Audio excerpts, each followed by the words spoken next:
बात वही है, मोदी जी की सरकार राजनीतिक प्रतिशोध की भावना से काम करती आई है और उसी का ये परिणाम है। चुनाव चल रहे हैं, हमारे चुनाव अभियान को बिगाड़ने के लिए पूरा ये षड्यंत्र है, हम उसकी घोर निंदा करते हैं। एक आपने ट्वीट किया, नरोत्तम मिश्रा जी ने एक टिप्पणी की थी महिला नेता उनकी पार्टी की हेमा मालिनी जी को लेकर के। ये तो उनका जो मानसिक स्थिति है वो दर्शाता है। उसको करने वाले हैं, क्या लगता है लोकसभा से पहले क्या मास्टर स्ट्रोक है क्या बीजेपी का? 22 जनवरी को नरेंद्र मोदी जी प्राण प्रतिष्ठा करने वाले अयोध्या राम मंदिर। शिवराज के दिन 1 लाख दान दिया, मैंने 1,11,000 दान दिया। प्रधानमंत्री की बात कर रहा हूँ, मोदी जी प्राण प्रतिष्ठा करने वाले। हाँ, करना करें, मोदी ने कितना दान दिया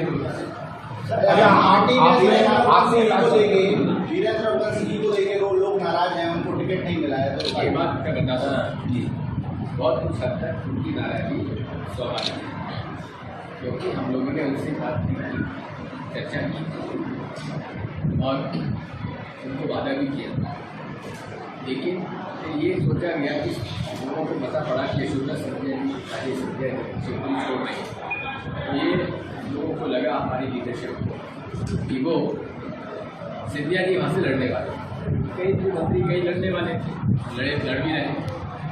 इस बात को लेकर दिल्ली में कौन सबसे अच्छा ताकतवर नेता है जो चुनाव लड़ सकता है सिंधिया जी के खिलाफ, तो केपी सिंह जी को आमंत्रित किया गया। उन्होंने सेफ कॉन्स्टिट्यूशन को छोड़कर शिवपुरी और शिवपुरी में आकर उन्होंने काम चालू किया। अब विलम्ब हो गया, विलम्ब में सिंधिया जी का नाम आखिरी दिनों में आया, नहीं आया, तो उससे फिर ये हुआ कि भाई नहीं तो ये हुआ था कि उसमें 2 आदमी बिछोड़ चले जाएंगे और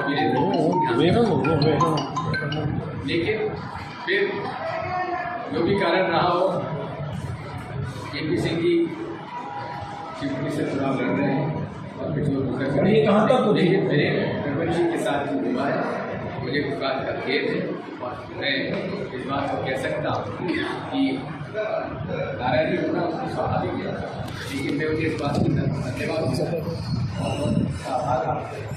इन्होंने तय कर लिया है, मुझसे मिलकर गए कि मैं तो कांग्रेस का था, सिंधिया जी की वजह से मैं भाजपा में गया था, जब सिंधिया जी वहाँ चले गए तो मुझे तो कांग्रेस में आना था, तो वो कांग्रेस के और कांग्रेस के लिए वो प्रचार करेंगे। कांग्रेस ने टिकटों में बदलाव किया है, आने वाले कुछ दिनों में और कुछ बदलाव करने जा रही है कि टिकटों में कांग्रेस? ना मैंने टिकट बांटे, ना मैंने बदलाव किया। पर कमलनाथ जी ये बात क्यों कहते हैं कि जयवर्धन सिंह जी और देवेंद्र सिंह जी के कपड़े फाड़ो, चाहे वो मजाक नहीं पड़े, एक इतने बड़े लीडर को। कमलनाथ जी का मेरा 40 साल का दोस्ताना है। अब कपड़े फाड़ने का जो है और गाली खाने का, ये मुझे अधिकार दिया गया है कि आप कपड़े भी फड़वाओ, गाली भी खाओ, और आप दिग्विजय सिंह को जानते हो शुरू से, उसे कोई दिक्कत नहीं है, गाली खाने की दिक्कत नहीं है। और हम तो देखिए, मैं ठाकुर परिवार से जरूर जन्मा हूँ, लेकिन शुद्ध रूप से मैं जैनी हूँ। मैं किसी के खिलाफ न तो नाराज़ी जताता और ना मुझे कोई आपत्ति, जिसको गाली देना दे।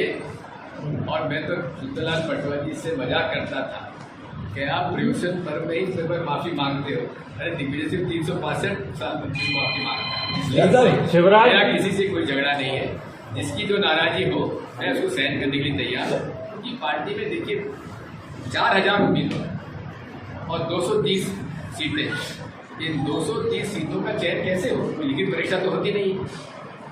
कमलनाथ कैसे नहीं होती? आप लोगों को यहाँ तो बहुत ज़्यादा स्क्रूटनी होती है। कमलनाथ जी ने सर्वे कराया, 4 कंपनियों सर्वे कराया, AICC के सेक्रेटरी घूमे, चारों तरफ ऑब्जर्वर घूमे, और जो नाम आए उनमें से चयन किया।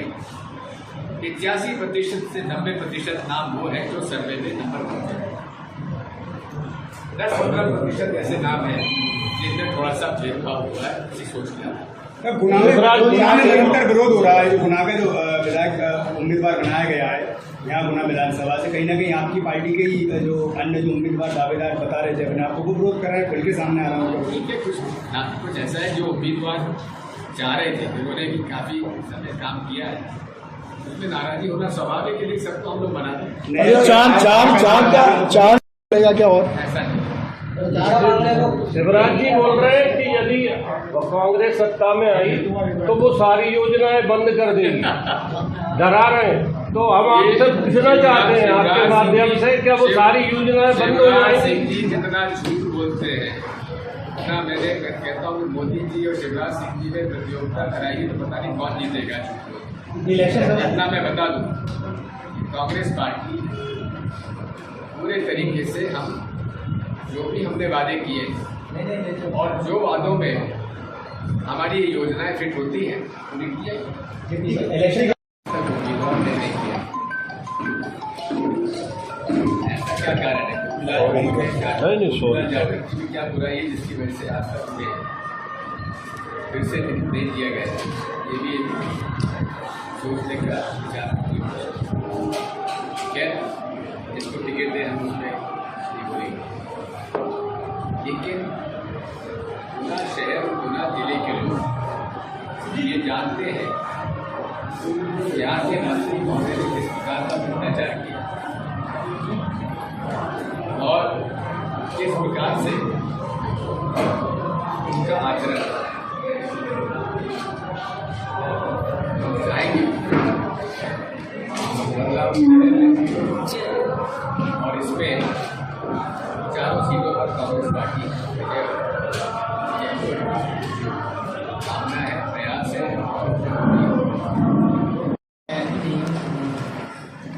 संदेश हमारा एक ही है, लोकतंत्र को बचाना है,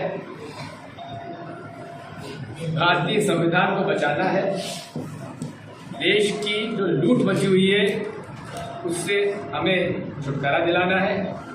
मोदी जी के राज में बड़े बड़े उद्योगपतियों की 25 लाख करोड़, कितने? 25 लाख करोड़ का कर्जा माफ हुआ। किसान का एक पैसा माफ हुआ क्या? मजदूर का एक पैसा माफ हुआ क्या? किसी अनुसूचित जाति जनजाति के व्यक्ति का कर्जा 1 रुपया भी माफ हुआ? ये किसके माफ हुए? कोई माफ हुए जो कि यहाँ का पैसा लूट कर भाग गए। और सारा भार जो है आप और हम पर है, जो बैंक में अपना पैसा जमा के रखते हैं। हमारा जमा किया पैसा 25 लाख करोड़ रुपए भारतीय जनता पार्टी के 10 सालों में मोदी जी के नेतृत्व में लूटा गया। बहुत ही साहसी महिला है जो कि डिप्टी कलेक्टर थी, लेकिन उसने जनसेवा का रास्ता चुना है, अनुसूचित जाति की है और उनको रोकने के लिए भारतीय जनता पार्टी ने उनका इस्तीफा मंजूर नहीं, उनके साथ अन्याय किया। उन्होंने जब पदयात्रा की तो उन्होंने मुख्य सचिव से मिलने का समय मांगा। क्या डिप्टी कलेक्टर को अपने मुख्य सचिव से मिलने का भी अधिकार नहीं? उसको रोका गया, उसे कपड़े फाड़ दिए, बाबा साहब अम्बेडकर के चित्र को फाड़ दिया गया, अपमानित किया। मेरा तो ये कहना है जिन पुलिस कर्मियों ने ऐसा किया है उनको दंडित करना चाहिए और उनके ऊपर SC इसकी अट्रॉसिटी एक्ट लगाना चाहिए। अभी फंसा हुआ उनको अमीर की खबर जो है कि कमलनाथ जी ने मना कर दिया है टिकट देने से। कमलनाथ जी ने मना किया नहीं, क्या मुझे जानकारी नहीं है। इतना जरूर है कि वहाँ टिकट पहले तय हो गया था, उनका घोषणा हो गई है। अब अगर रिव्यू करना है तो पार्टी कर सकती है। के खिलाफ FIR दर्ज हो गई, गिरफ्तारी उनकी होना चाहिए। उनके जो चुनाव लड़ने का फॉर्म है रिजेक्ट होना चाहिए। केंद्रीय मंत्रियों को मध्य प्रदेश में जो उतारा है इस तरीके से और CM का कोई चेहरा पेश नहीं किया, क्या डर सता रहा है कांग्रेस से? क्या मध्य प्रदेश को बात यह है कि मोदी जी अपना कचरा साफ कर रहे हैं दिल्ली से।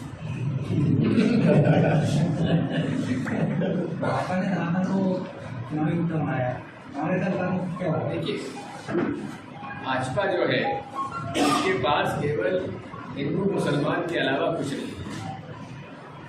सनातन धर्म वो है जिसमें कि सभी को स्थान है। सभी धर्मों का सम्मान है।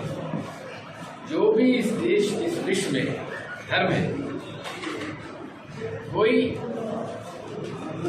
ऐसा धर्म नहीं है जो कि दूसरे धर्म को अपमानित करता। और हमारा तो ये नारा है, सनातन धर्म के आयोजनों में नारा होता है, धर्म की जय हो, अधर्म का नाश हो। प्राणियों में, जिसमें भी प्राण है, उसमें सद्भावना हो, विश्व का। अब बताओ, संघ का, भाजपा का हिंदुत्व जो नफरत फैलाता है दूसरे धर्मों के प्रति, ये सनातन धर्म के खिलाफ है कि नहीं? पांच राज्यों के चुनाव से